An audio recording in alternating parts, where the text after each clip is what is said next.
June, and we're halfway through the year. And 2021 has definitely been a year of ups and downs, highs and lows, so to speak. And well, it wouldn't be June if it wasn't eventful. June is always an eventful month. It leads off into the summer. Summer starts at the tail end of June. Most people know the difference between June and July. You know, they're saying that nowadays kids don't know the difference between June and July. And my rationale for why I don't believe that's true is because, well, they get out of school in June. Everybody knows when they let you out the institution, you're happy. It's the only time they ever let you out the institution is when you're young. When you get to be old, they keep you institutionalized forever. It's called the nation state. I'll let that sink in for a moment. It might be too deep for some of you. Anyway, well, it wouldn't be June without some controversy. And well, we got a lot of controversy. Some of it actually required a bit of like critical thinking. You know, something that a lot of people are not gifted or possessed with. And well, some of it just required, well, just some simple questions. And then good answers. You know, everything's not going to be simple. Some things are going to require a lot of thought, a lot of careful deliberation as to whether you should do it or not. And I think that's really the essence of this whole thing. That's what it boils down to. You're saying purple people's out. What are you referring to? I'm referring to council culture. You know, everybody's in an uproar about council culture. They feel like they're being suffocated. They can't say what they want to say. They can't do what they want to do because, well, if you do something intentional to hurt somebody that, well, you don't identify with, it's called discrimination. And, well, people can't take that they cannot discriminate anymore. So it's enraged them. You know, it's not okay to discriminate against somebody in person. I mean, if we saw somebody outside yelling at somebody, cursing, using racial epithets, all of us would say, you can't do that. But see, there's one frontier where people think that they can do whatever pops into their mind. It's the internet, because it gives you anonymity. And well, people are trying to clean up all the muck and the dirt on the internet. And I say that's a good thing. I mean, if you can't go to your local Walgreens and say, the next time I see you, Mr. John Smith, I'm going to shoot you. I mean, you wouldn't say that to somebody in the grocery store, would you? But people actually say that online and think that that's okay. If it's not okay to say in public, it's not going to be okay to say in private either. And that's what people are really grappling with. That they can't be racist online. But they can't be racist in person either. They can't be, well, discriminatory in person. And now you're taking away their ability to be discriminatory online too. This is too jarring for them. You know, that's cancel culture in a nutshell. It comes down to accountability and responsibility. And everybody's like, well, everybody's getting canceled this season. I told you something similar was going to happen. And you know what? I'm not even mad about it. I got banned from Instagram permanently. I can't go on there anymore. I'm okay with that. I feel like what I did will withstand the test of time. See, you got to be okay with what you do. You got to think, hey, this might cost me something, but I'm going to stand up for doing the right thing. See, what I did and got banned for was the right thing. Now, other people might see it differently. They might say that I harassed somebody. I did. But I harassed that person because, well, they harassed somebody dealing with a mental health issue. And I said what they said about attacking somebody with mental health issues was bullshit.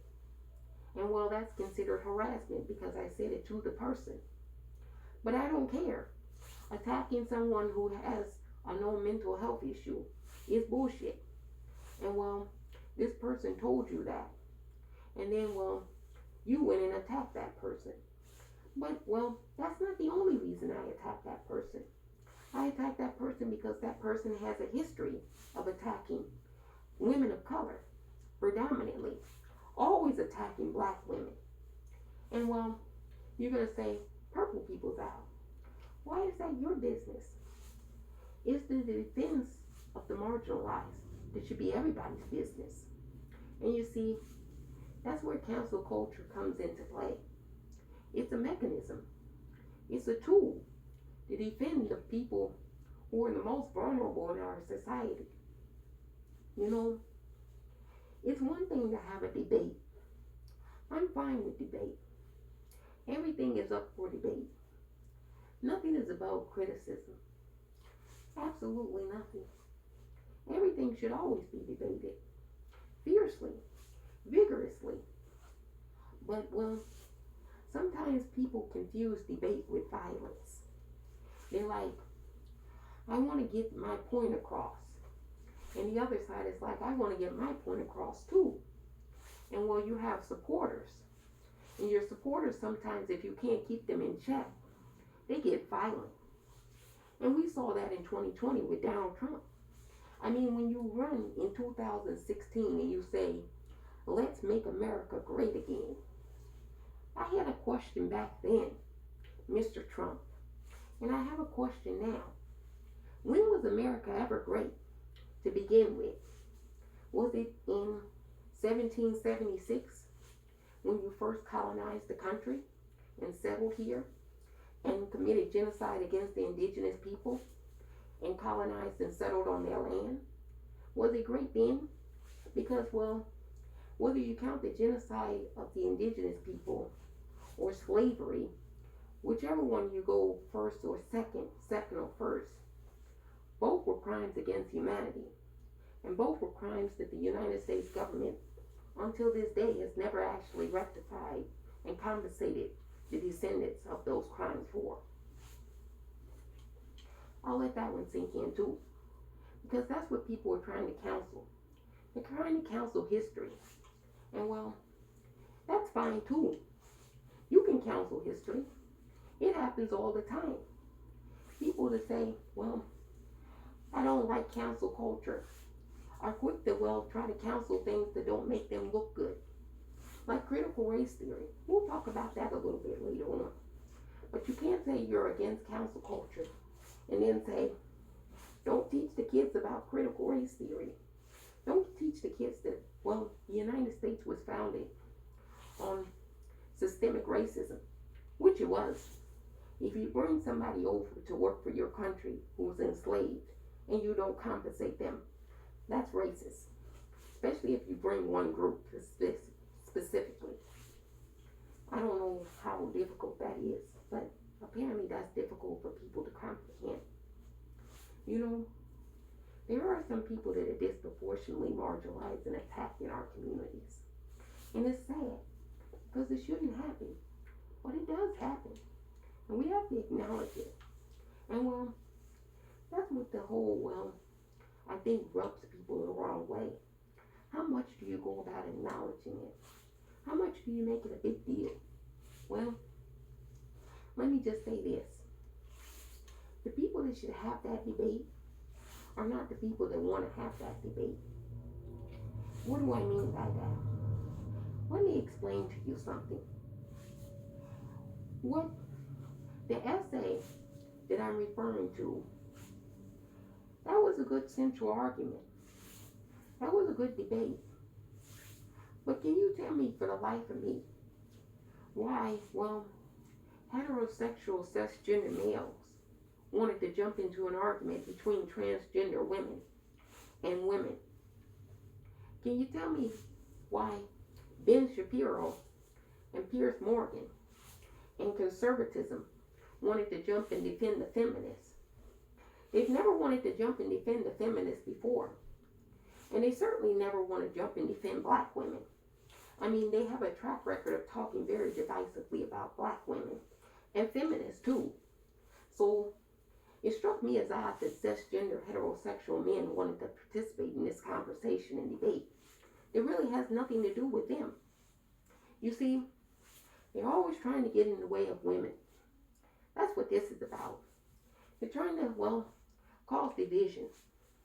You know, it's a rivalry. USC and UCLA. The blue and the red. But I think for this Juneteenth, I want to leave you with the words of Abraham Lincoln. You know, the dude that signed the Emancipation Proclamation, freeing the slaves. He said a house divided can't stand. You know, don't let the cisgender and heterosexual men stop us from winning the war. Because that's what it is. It's a war out here. It's a war against women. And anything that, well, resembles a woman. And that includes transgender individuals. And, well, you know you'll always have my support. Because I know what the real goal is. And I would know what the real tentacles of the problem are. It's the operating system of white supremacy. It leads out into the patriarchy and everything else that's bad on the planet. You know, we have to be critical. We have to have debates internally.